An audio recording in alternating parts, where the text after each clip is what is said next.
Hello everyone.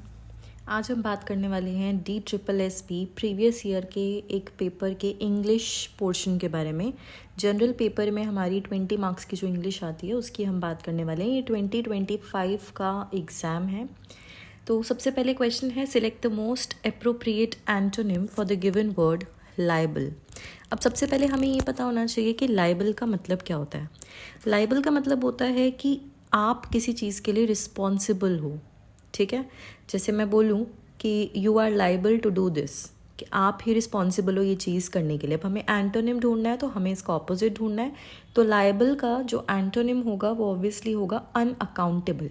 Liable यानी responsible, और जो बंदा रिस्पॉन्सिबल नहीं है उसको हम बोलते हैं अनअकाउंटेबल। जिसके सिर पे कोई रिस्पॉन्सिबिलिटी है ही नहीं उसको हम अनअकाउंटेबल बोलते हैं। तो इसका आंसर है अनअकाउंटेबल। नेक्स्ट है, select the most appropriate verb to fill in the blank. Every morning he dash a glass of milk before leaving for work. अब देखो, हमें पता है कि अब ये तो हमें पता है कि मिल्क है, ग्लास ऑफ मिल्क है, तो इसके साथ ड्रिंक ही आएगा। बट ड्रिंक्स आ रहा है तो क्यों आएगा, हमें इसका रीज़न पता होना चाहिए। तो वो मैं आपको एक बार समझा देती हूँ। ये बेसिकली सिंपल प्रेजेंट टेंस की बात है। जब भी जो सब्जेक्ट है वो थर्ड पर्सन हो प्लस सिंगुलर हो तो उसके साथ वर्ब के साथ हमेशा एस या फिर ईएस आता है। अब इसका क्या मतलब हुआ, थर्ड पर्सन में क्या क्या आता है आपको पता होना चाहिए।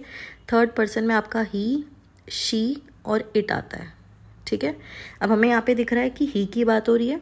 ठीक है, सब्जेक्ट है ही, तो उसके साथ जो भी वर्ब आएगा, क्योंकि ये एक की ही बात हो रही है, ही यानी एक इंसान की बात हो रही है, इसके साथ जो भी वर्ब आएगा वो हमेशा अपने साथ एस या फिर ईएस लेगा। ठीक है, तो इसीलिए ड्रिंक ना आके ड्रिंक्स आया। हो सकता है आपके ऑप्शंस में ड्रिंक्स या फिर ड्रिंक में भी कंफ्यूजन हो जाए। अगर ऐसे ऑप्शन आ गए तो आपको पता होना चाहिए कि ये सिंपल प्रेजेंट टेंस का एक क्वेश्चन था। ठीक है, नेक्स्ट है, select the most appropriate antonym of the given word lethargic. अब लेथार्जिक क्या होता है, जब आप बहुत लेजी फील करो, ठीक है, बहुत आलस में हो, तो लेथार्जिक का एंटोनिम ऑपोजिट ऑब्वियसली क्या होगा, एनर्जेटिक। ठीक है, जैसे जब हम बुढ़ापे में चले जाते हैं तो हम थोड़ा सा लेथार्जिक हो जाते हैं, थोड़े से लेज़ी हो जाते हैं। और वही अगर हम बच्चों को देखें जो अपनी यूथ में है, जो अपनी जवानी में है, तो उनके लिए हम क्या यूज़ कर सकते हैं, एनर्जेटिक। नेक्स्ट है, select the most appropriate option to filling the blank. They refused to speak dash fear that the stranger might hear their doubts and turn hostile। तो इसमें ये लिखा है कि उन्होंने बोलने से रिफ्यूज़ कर दिया। ठीक है, बात करने से रिफ्यूज़ कर दिया क्योंकि उनको डर था कि जो स्ट्रेंजर है वो उनके डाउट सुनेगा और फिर हॉस्टाइल यानी उनसे बात नहीं करेगा, उनसे मुंह मोड़ लेगा। तो उनको ये डर था। अब इसमें आपको ये लग रहा होगा कि they refuse to speak of fear. ठीक है, बट ऑफ फियर नहीं आएगा इसमें। इसका आंसर है फॉर फियर। अब फॉर फियर क्या है, हमें ये पता होना चाहिए कि ये एक एक फ्रेज़ है। ठीक है, हमें फॉर द फियर, ये एक फ्रेज़ होता है। इसका क्या मतलब होता है, जब आपको एंग्जाइटी हो, ठीक है, कि कुछ होने वाला है, आपको डर लगे कि कुछ होने वाला है। जैसे इसमें भी देखो डर है ना, वो क्यों नहीं बोले उससे, क्योंकि उनको डर था कि शायद अगर हम ये बोलेंगे या हम बात करेंगे तो जो स्ट्रेंजर है वो हमसे मुंह मोड़ लेगा। ठीक है, तो इसमें इसीलिए फॉर द फियर आएगा। अब अगर हम ऑफ की बात करें तो ऑफ हमेशा फियर के बाद आता है। Fear of, I have a fear of dogs. ठीक है, या ऐसा कुछ भी हो तो ऑफ हमेशा फियर के बाद आएगा। चलते हैं, select the incorrectly spelled word. अब ये बहुत इम्पॉर्टेंट है। इसमें मिसनॉमर जो है वो गलत स्पेल्ड है। मिसनॉमर के स्पेलिंग होते हैं MISNOMER। ठीक है, MER, इसमें ई होता है, ए गलत है। अब हमें ये भी पता होना चाहिए मिसनॉमर का मतलब क्या होता है। इसका मतलब होता है कोई ऐसा नाम जो गलत है। ठीक है, इनअप्रोप्रिएट या गलत टाइटल, उसको बोलते हैं मिसनॉमर। ठीक है, नेक्स्ट देखते हैं, select the most appropriate adjective to fill in the blank. Her performance was so dash that it left the audience in a state of awe। और यानी एकदम हैरान हो गई ऑडियंस। तो कैसी होगी उसकी परफॉर्मेंस? ऑब्वियसली बहुत अच्छी होगी।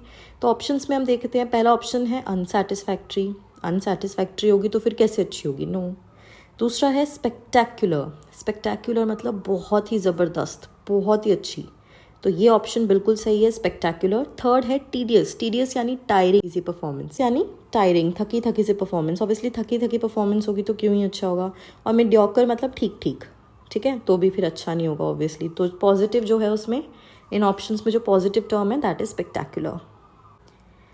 नेक्स्ट है select the appropriate article to filling the blank. Despite the heavy rain dash concert went ahead as planned much to the delight of the audience. भाई करण औजला का कॉन्सर्ट हो, ठीक है, और बारिश आ जाए तो क्या कॉन्सर्ट रुक जाएगा? बिल्कुल नहीं रुकेगा।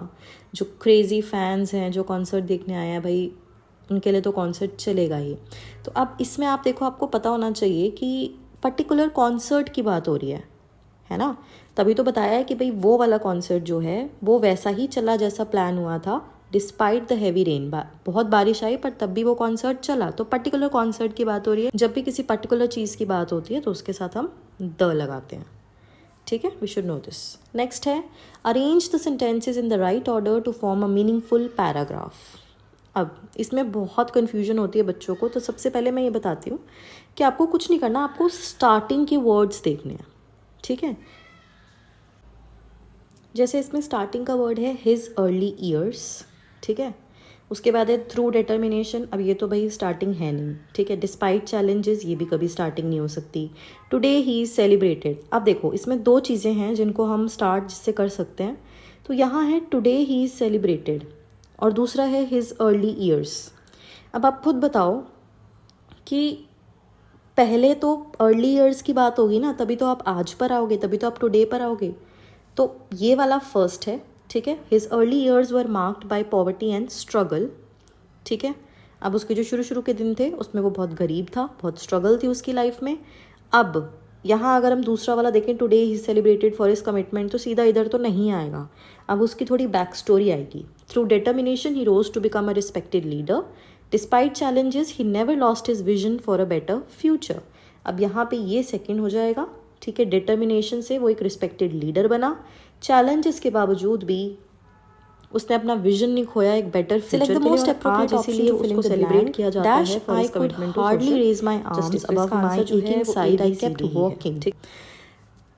अब मैं जो हूँ बहुत मुश्किल से अपना जो हाथ है, अपनी जो आर्म है उसको उठा पा रही थी, बहुत दर्द था उसमें, पर तब भी आई केप्ट वॉकिंग, मैं तब भी काम करती गई। तो अब इसमें क्या होगा, देखो यहाँ पे ना कॉन्ट्रास्ट हो रहा है। अगर आप देखो तो दो अलग अलग बातें हो रही हैं एकदम ऑपोजिट, कि मेरे बहुत दर्द था बट तब भी मैं काम करती गई। तो जब भी दो ऑपोजिट चीज़ों की बात हो ना तो उसके साथ हमेशा दो लगता है। Select the most appropriate idiom to fill in the blank. The company's decision to invest in innovative technology proved to be a dash. Company का जो डिसीजन था कि उनको इनोवेटिव टेक्नोलॉजी में इन्वेस्ट करना है, वो उनके लिए क्या साबित हुआ? एक गेम चेंजर साबित हुआ, ठीक है। Needle in a hey stack, यानी हे स्टैक में अगर कोई नीडल गिर जाए, ठीक है, वो जो भूसा होता है पूरा, उसके अंदर अगर मैं एक सुई उसको गेर दूँ तो उसका क्या मतलब होगा? कि आप उसको ढूंढ नहीं सकते हो, समथिंग दैट इज़ इम्पॉसिबल या बहुत डिफ़िकल्ट।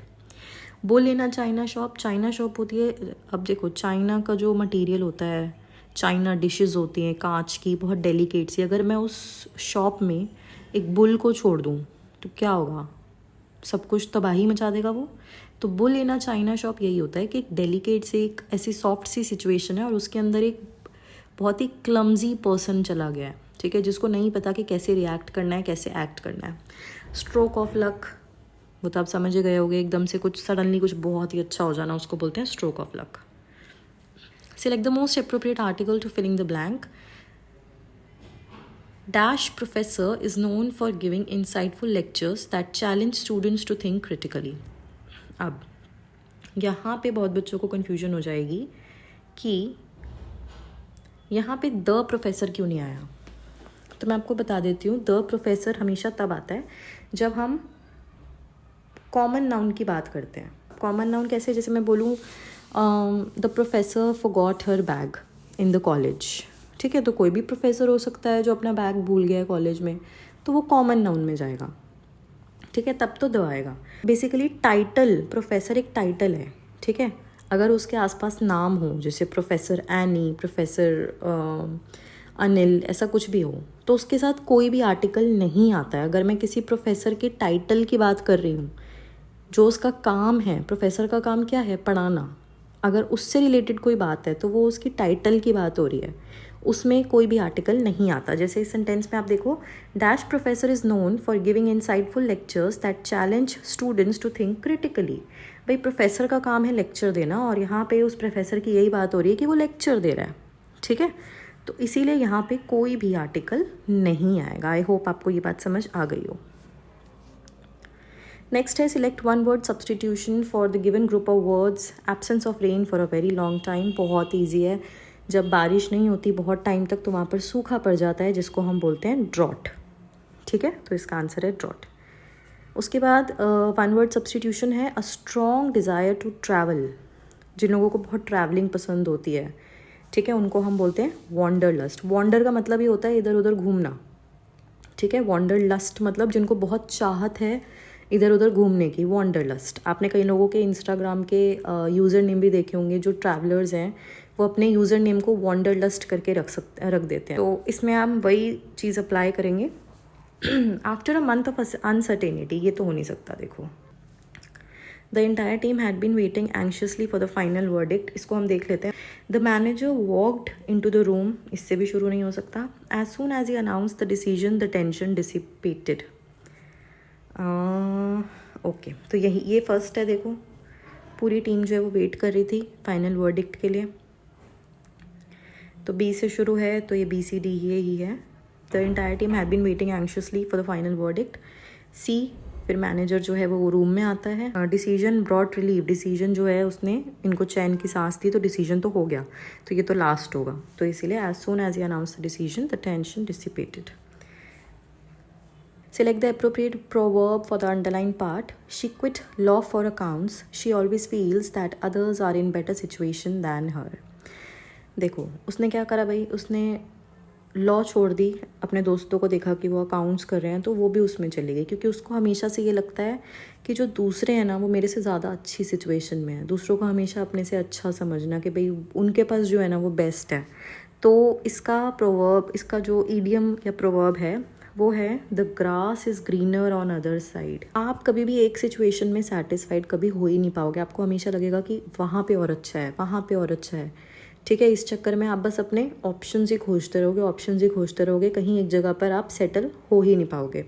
तो यहाँ पे वही बात हो रही है। ठीक है, तो आई होप आपको ये वीडियो पसंद आई हो, थोड़ी इन्फॉर्मेटिव लगी हो।